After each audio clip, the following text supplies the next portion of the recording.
A reminder of our breaking news this hour. There have been two large earthquakes in central Myanmar.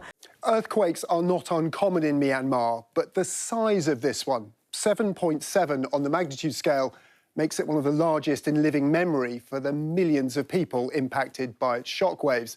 At 12:50 p.m. on March 28, 2025, everything changed in an instant.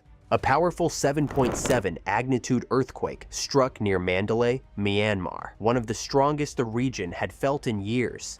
The ground shook violently, ancient temples cracked, homes crumbled, and people across the country ran into the streets, terrified. But the shaking didn't stop at Myanmar's borders. In Thailand, hundreds of kilometers away, buildings in Bangkok swayed. Alarms rang out.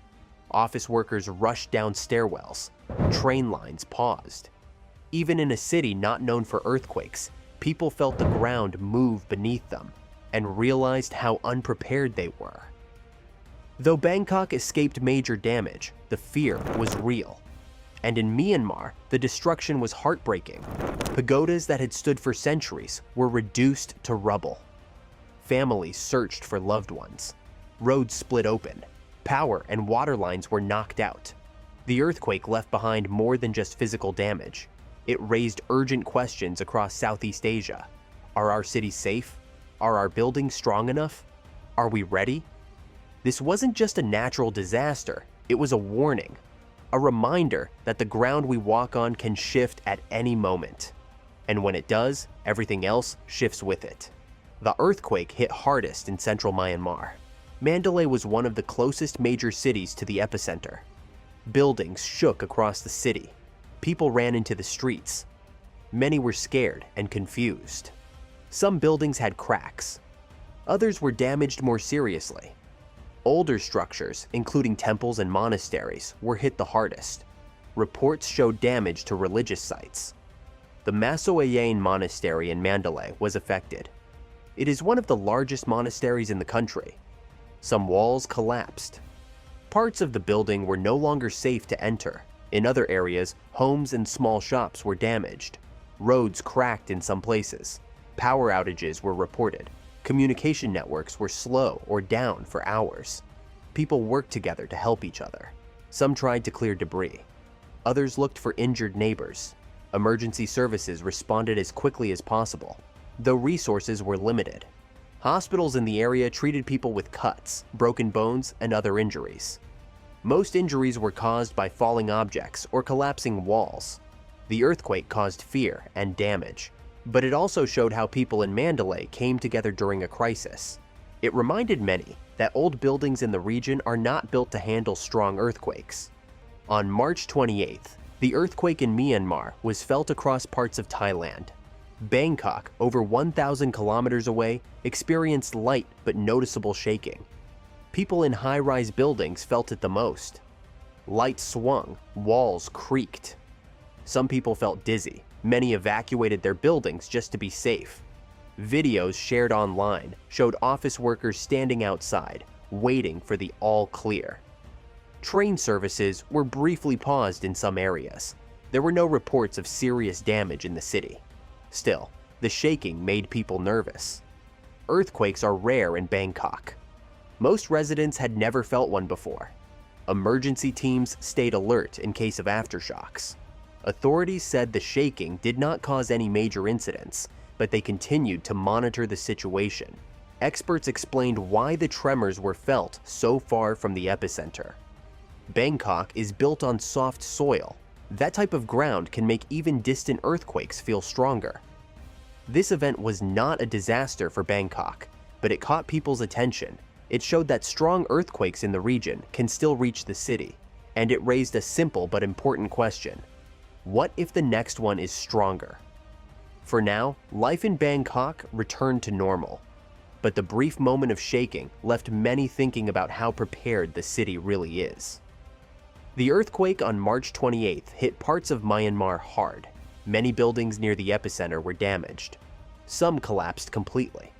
Others had large cracks and were no longer safe to use. Homes, schools, and temples were among the buildings affected. In older areas, Many structures were made with weak materials. These were not built to handle shaking. When the ground moved, they broke apart. Roads were damaged too.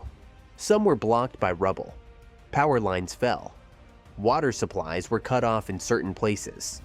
Phone and internet service went down in a few towns.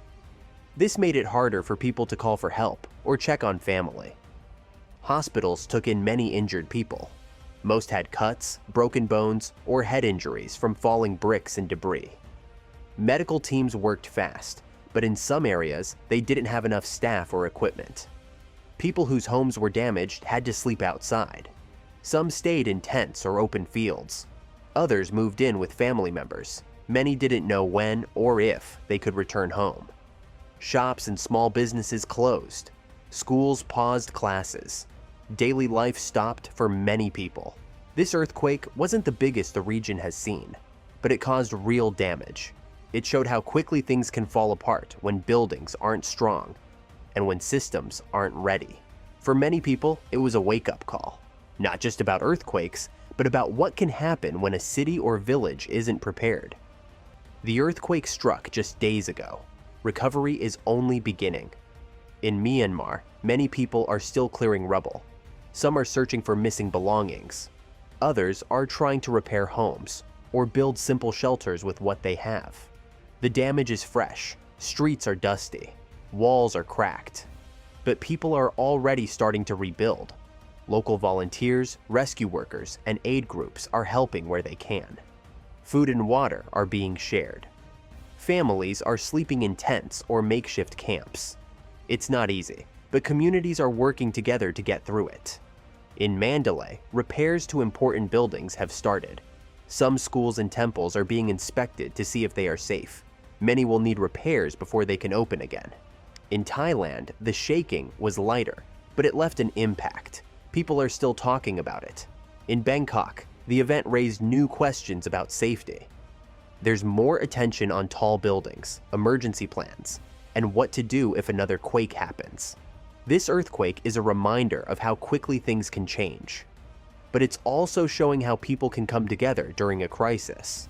Rebuilding is not just about putting bricks back in place. It's about learning, improving, and getting ready for the future. Stronger buildings, safer systems, better awareness. The full recovery will take time. But right now, across cities and villages, people are already taking the first steps. What happens next will shape how the region prepares for whatever comes after.